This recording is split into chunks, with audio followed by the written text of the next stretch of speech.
born 1million and SWEET Aban, but I'm 1million and SWEET Kwe. Is that who you are? That's all. But that's just your name. Well, I'm from La, Okay. formerly known as Labadi, but I'm a La girl, and I grew up. This is my neighborhood because all this part of town is La, and I lived in Ghana until I turned 17, and then the month after I turned 17, I relocated to the U.S. Why did you relocate to the U.S.? What happened? I really didn't want to go. My mom was there, so I had no choice than to go. No. What brought you back? Why didn't you like it there before what brought you back? I'm not back, but Well, you are here, so you are back. well, for vacation. So yeah, I'm on vacation, but I still live there. I was enjoying my childhood here, and I didn't find it easy in the U.S., so I never liked it. So, do you have any intentions of coming back permanently? Yes. And what timelines are you working with? My youngest son is 12, and I'm trying to give him some time to finish high school. Okay. So, what makes living over there challenging that makes you not want to be there? What is it about the US and what is it about being here that makes you yearn to be here, rather be here than there? I feel like being here, I'm amongst people that love me. I'm with my own people, and saying that when I went to the US, I went to Newark. So it has nothing to do with race because my own kind did not treat me well. I went in with an accent that they really didn't understand, and being in Ghana, we really welcome foreigners. So I thought I was going to get the same reception, and I didn't, and I was bullied. And 25 years later, I feel like I don't speak like a Ghanaian, but I don't speak like an American, and you're in the middle. At times my Ghanaians bully me a little bit too because they feel I'm faking an accent, but in the end, I've lived in the US longer than I lived in Ghana for the most part. And sometimes my kids still don't understand what I'm saying. I have to repeat myself a couple of times. At times I'll say something and they don't understand and they'll say, what? And once they do understand, they'll say, oh, that's what you mean. So it's kind of hard. If I'm here, everybody understands what I'm saying. But so that's just I didn't like it because I went in as a child. I didn't go in. My mom went for greener pastures. It was ready for me when I got there to make my own. And I was enjoying my life in Tema Secondary School, and I would have loved to finish, but I didn't. And so, yeah, that's it. That's interesting. So how many kids do you have? 3, well, 4. I have a stepson, so I have 4. So you have 4 kids. Are they? Do you call them your bundle of joy? Oh, definitely. How challenging is it, raising these kids and doing what you do? I've been blessed because my children, they understand what I do. I know that people have children that give them a tough time, but my kids, they understand. So I won't say it's challenging. They rather help me. Now let's talk about what you do online with your channel, which is talking about food, sharing recipes, and all of that. Would you describe yourself as a foodie? Yes, because everything I took up home economics. Somebody corrected it and said now it's home science. It's always been home science, but that the course that I took here in Ghana was home economics. So I've always been about food, but I never really liked food as a child because my mom left Ghana when I was 8 years old, they usually would have to say, if I don't eat, my mom will not come back. And every child wanted their mom. So I would eat a little, but I'm not a big, I like sweet eating things, but I don't really like food like that. So not liking food like that, how come you have a food blog? How did Because you get into it? How did it all start? Why did you start blogging about food and food recipes and all of that? How did it all come about? So, because my mom travels a lot, we will go to the airport a lot. And I would see, like, Sheldon. in Ghana, it's air hostess, they Right. call them, but in the US, it's simple flight attendant. Right. So, I thought they were so pretty in their outfits, and I was very skinny. I no flesh, nothing, and I thought Mhm. to be, and they said to me to be a flight attendant, you had to be skinny, and I qualified to be that. I was tall, I was skinny, but then to be able to do that way back then, you had to take up home economics to do that. Right. So that's, although people think people that fail end up in home economics, I actually passed my BEC with distinction, but I still took up home economics. So it was from me wanting to be an air hostess that landed me in the kitchen. So what really clicked for you when you started doing home economics that made you realize that, or even after you did the home economics? You mentioned that when you were 17, a month after 17, you relocated to the US and you've been living the rest of your life there. So, what is it about the home economics course or the home science course, right, that stuck with you even when you left the country and as you started growing up, living the rest of your life in another country, to get to a point where you decide to start a channel which talks about food? Um, my thing was really baking. I love the smell of cakes and pies and stuff. So, I've been cooking since I was 10 years old because I lived with my auntie that taught us how to cook. Although, I'll put this, even if you have a cook at home or you have a house help, get your children in the kitchen, because my aunt kept us in the kitchen. If the house help cooked today, it was my turn tomorrow, and then my cousin's turn. So I was always in the kitchen. That never left.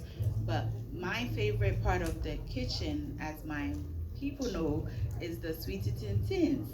So I like to be there when the cakes are ready, and usually Ghanaian cakes, the outside is very crunchy when it comes out, and that was my favorite. And if you're not helping, usually whoever's in the kitchen gets the fattest part of what is being made. And since I really didn't like regular food, I'll be there when the pies are being made, when the cakes are being made, so I can have the best part of it. So that's how it all started. But when I got to the US, it nearly changed because I went to a vocational school and I took up dental assisting. But when I was done with that, I still pursued, thinking that's what I needed to become a air hostess. Right. So, at what point did you decide that, okay, I want to start sharing recipes and talking about food and all of these things online? At what point did that come to you? So from high school, I went to the New York Restaurant School, which is now the Art Institute of New York. And so my family, they would ask me for recipes, because if you've gone to restaurant school, then you should be helping us out. So I was busy either writing it down or typing it, and then I think it was in 2008 when I got introduced to Facebook, and I will post pictures of what we will eat. Once in a while, I'll post something, and then somebody will say, "Oh, how did you make that?" And then I'll be in their DM telling them how I made it. And a family friend told me about YouTube. Ajele, why don't you put your recipes on YouTube, so instead of typing and carrying on, you can just share the link. So that is how I found out about YouTube. Right. And what has that journey been like since you found out about YouTube? And you know, let's even talk about making your first video and sharing your first video on YouTube and progressing from there. What has that been like? Walk us through Well, I'm sitting here now and I can hardly look because I'm a very shy person. it. So when she told me about it, I first had to study the platform to see how it worked. Can I speak? Am I going to speak Ga? Am I going to speak English? What can I do? So I went on the platform and I saw that people were speaking any language that they wanted to speak. And the first couple of African channels that I saw in cooking, they were showing themselves. And I wasn't ready to show myself. So I kept watching and kept studying, not one particular person, but different people. And then I finally chanced upon a channel that the person would only show their hands. And I said, oh, this is something that I can do, but can I speak? So I kept watching. I joined YouTube in 2015, but I didn't start my channel until 2017 because, again, I was trying to see what is going on and where I can fit myself. And so finally, one day, I decided, let's do this. And so I used my daughter to make plantain chips. So I showed her, very excited to make plantain chips. She did it, and then we posted it. My first 20 subscribers were family members. Okay. So they watched, and then I got this lady randomly commented on my post, and I ran to my brother and I said, oh my gosh, there's a new person. The person commented, and he said, who? And then I said the person's name, and it was his friend. So I was kind of like, oh, I thought it was just somebody that just yes, but it was somebody that he knew. The person didn't know me. So it was still fun, and I posted for that person now because I couldn't use my daughter all the time. I had to bring to the platform what I had to offer. And when I started posting, if I don't know you and you leave a comment, I'm posting for you. That's it. Right. So, I mean, when you started, seeing, a few people recognize your recipes, and you mentioned that you started, posting for them, what was your thought pattern like, you know, at that point in time, that okay, I need to post for this person or I need to post for that person? What was really influencing that? Mine. So when I cook, the the joy of seeing people eat my food and enjoy it was the highlight of my life. And my kids, they love my food. And when I started, I also noticed that a lot of Ghanaian channels, their content was longer. They were like 10 minutes, and I also noticed that a lot of foreign channels, their content was shorter. So I said, I want to be the Ghanaian that is making quick recipe. Ghana already knew how to make the tobe and the things that we outside Ghana are craving. Yeah. So when I started my channel, it was really for people that are outside. I was pregnant with my son, who's 19, that many years ago, and I'm craving agbilikaklo, and I didn't know how to make it, and there was no way to figure out how to make it. So if somebody else like me is outside Ghana, and when you're pregnant is when you crave the things that you know Yeah. you know you can't have. I was making it for them. Somehow the algorithm put me to Ghana. And even though I was putting Ghanaian food on the internet that people know how to cook already, they were supporting, they were loving my methods and the short ways I get. I think one thing that really got my channel going was my spice blend. I make spice blend and I put it in ice cube trays, freeze it, and I put one in it. It's gonna be great.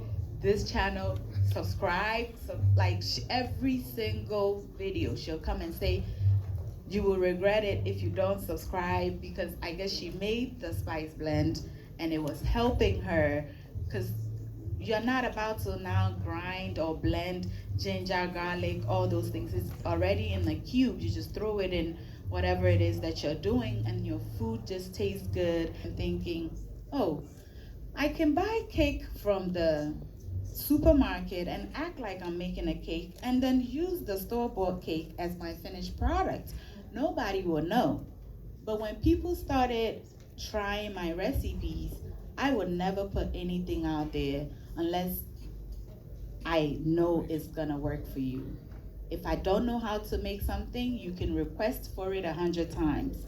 I will not post it until I've learned how to make it, do my own trials and errors, and then bring you what I know you're not gonna spend too much money or waste your money in making it. Right, you've already touched on a bit of it, but your journey to success, how successful your YouTube channel is. You've already touched on some of the things that you do. But really, of course, a lot of content creators here who would want to pick some nuggets as to exactly what to do to make their channels very successful. So from your perspective, what are the things that you have done that people can learn from to make their own channel as successful as yours?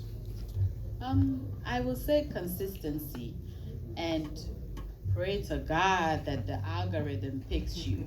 Because if you can be the best at your trade and still be at the bottom, because initially when I started YouTube, I don't believe there was even that algorithm thing. It was that big of a deal. You post a video and your followers just watch. But now, it was at a point people thought I had stopped posting because they weren't even seeing my content. And that can be very heartbreaking, because you're seeing your subscriber counts go up, but you post a video and you don't even get 10% of your followers to watch. That can be very discouraging. But the biggest thing you can do for yourself is to keep posting, because even though you're not getting 10% of your followers to watch you, there are those followers too that come to me and say, I keep coming back to see if you've posted. You know, I haven't been getting your notification. The only way I get is to literally search Sweet Adjeleyi before I can see what you've posted. Wait for the 2 days and you post again. And it's the same. Just keep posting, because you don't know when that one video would take you where you're going. I can't say that the formula to success on YouTube except consistency. Just self. You don't get sleep as a content creator. I think I sleep for 4 hours. This is something that you do full time. No, I'm a medical assistant, so I have a full-time job. Okay. And I do this. Which I wanted to come to next. How you balance, all of that. What you do as, a medical professional, and having a YouTube channel that you need to consistently post and make sure that it's good. And then you have a family to take care of as well. How do you do that? Well, the good thing is, most Ghanaian wives, our main job at home is to cook and clean. And my channel is about cooking. So when it comes to food, there's food. It's only left with my kids to eat it, because I'm a wamehi. So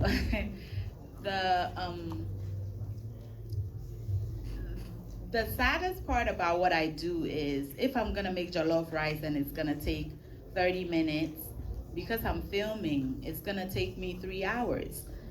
And my children have to wait, because at times you don't want to give your child bread when you know the rice it's gonna be ready soon. And then once it's ready, they still have to wait for me to plate. And when I plate, I have to act like I'm eating a whole lot so that the people would, really enjoy the content. While your kids, at times they stand behind the island waiting for you, and I'm just so grateful and thankful for the type of family that I have. They support. At times, I'm the one that gets the kitchen messier than everybody else, and then I get an attitude because I feel like I need your help. You need to help me.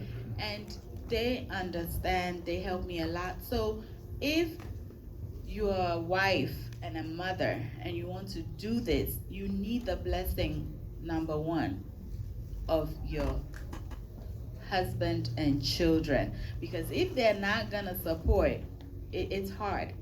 Especially, to me, I don't know what other contents people are creating, and it's so hard.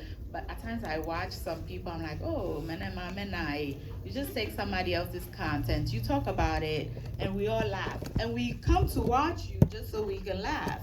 But with me, you have to go out, get the ingredients, prep,